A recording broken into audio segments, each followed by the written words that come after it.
ചിലർക്ക് തോന്നും അനുമോള് വൻ ഡ്രാമയാണ് കാണിക്കുന്നത് എന്നുള്ളത്. അനുമോള് ആക്ച്വലി പീരീഡ്സ് ആണ്. പീരീഡ്സ് എന്ന് പറഞ്ഞാൽ ചെറിയൊരു സംഭവമല്ല, അത്യാവശ്യം ഭയങ്കര ബുദ്ധിമുട്ടുള്ള ഒരു കാര്യം തന്നെയാണ്. പിന്നെ ആ കുട്ടി അവിടെ കണ്ണടച്ച് കിടന്നിട്ടില്ല, ഉറങ്ങി കിടക്കുകയാണെന്നുണ്ടെങ്കിൽ മാത്രം വെള്ളം തളിക്കേണ്ട ആവശ്യമുള്ളൂ. ഈ നെവിന് എത്ര പ്രാവശ്യം അവിടെ കിടന്നുറങ്ങിയിട്ടുണ്ട്. അതേപോലെ തന്നെ നെവിന് അനുമോളോട് മാത്രമേ ഉള്ളൂ പ്രശ്നം, വേറെ ആരോടും ഇല്ല എന്നുള്ളൊരു കാര്യം അക്ഷരാർത്ഥത്തിൽ കറക്റ്റായി. ഇന്നലെ എപ്പിസോഡിലാണെങ്കിലും നിങ്ങൾ കണ്ടിട്ടുണ്ടാവും, ലൈവിലും കണ്ടിട്ടുണ്ടാവും. ആ ബോൾ എറിയുന്ന രീതിയാണെങ്കിലും എറിഞ്ഞങ്ങോട്ട് എന്താ പറയാ, പൊട്ടനാണോ എന്റെ പൊണ്ണു. എനിക്ക് സത്യം പറഞ്ഞാൽ എനിക്ക് പുറത്ത് വെച്ചിട്ടാണെങ്കിൽ even I don't want to see him literally. ഞാൻ ഇൻ കേസ് കാണുകയാണെങ്കിൽ തന്നെ ഞാൻ ചോദിക്കും, എടാ ഊള ഗെയിം ആയിരുന്നു കേട്ടോ എന്നുള്ള രീതിയിൽ. കാരണം റിയാസിന് പഠിക്കുകയായിരിക്കും, ചലഞ്ചർ എന്നുള്ള റിയാസിനെ പഠിക്കുകയായിരിക്കും. പക്ഷെ നെവിൻ മനസ്സിലാക്കേണ്ട ഒരു കാര്യമുണ്ട്, റിയാസിനെ ഇഷ്ടമുള്ളവർ വളരെ കുറവാണ്.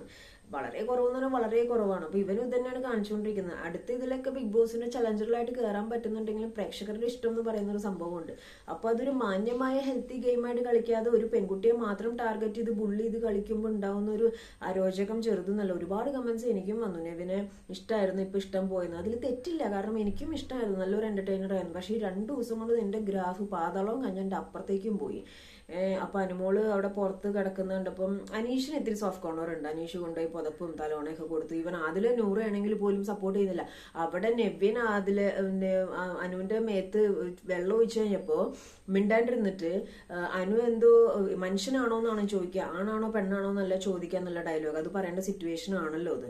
അതുകൊണ്ട് തന്നെയാണ് അനു പറഞ്ഞത് എന്റെ അടുത്ത് ഇനി സംസാരിക്കാൻ നിൽക്കണ്ട, പോണവരെ സംസാരിക്കാൻ നിൽക്കണ്ട എന്നുള്ളത്. അത് പറയേണ്ട സിറ്റുവേഷൻ അല്ല അത്. അവിടെ വെള്ളം ഒഴിച്ചതാണ് ഏറ്റവും വലിയ പ്രശ്നം. അത് പറഞ്ഞതിന് ശേഷമാണ് ഇത് പറയേണ്ടത്. പക്ഷെ അവരുടെ എല്ലാവരും മുന്നിൽ വെച്ച് അനുവിനെ പോയിന്റ് ഔട്ട് ചെയ്തു. അതേപോലെ തന്നെ സാബുമാനോട് പറയുന്നുണ്ട് ഐഡിയോളജി ഒന്നും അഡ്ജസ്റ്റ് ചെയ്യാൻ പറ്റുന്നല്ലോ, ഒന്നും അല്ല എന്നുള്ളത്. ബാക്ക് സ്റ്റാബിങ് ആണ്. കാരണം എന്ന് വെച്ച് കഴിഞ്ഞാൽ ഈ പറഞ്ഞ മാതിരി വെടക്കാക്കി തനിക്കാക്കാന്ന് പറയുന്ന ഒരു സംഭവമാണ് അവിടെ കാണിച്ചുകൊണ്ടിരുന്നത്.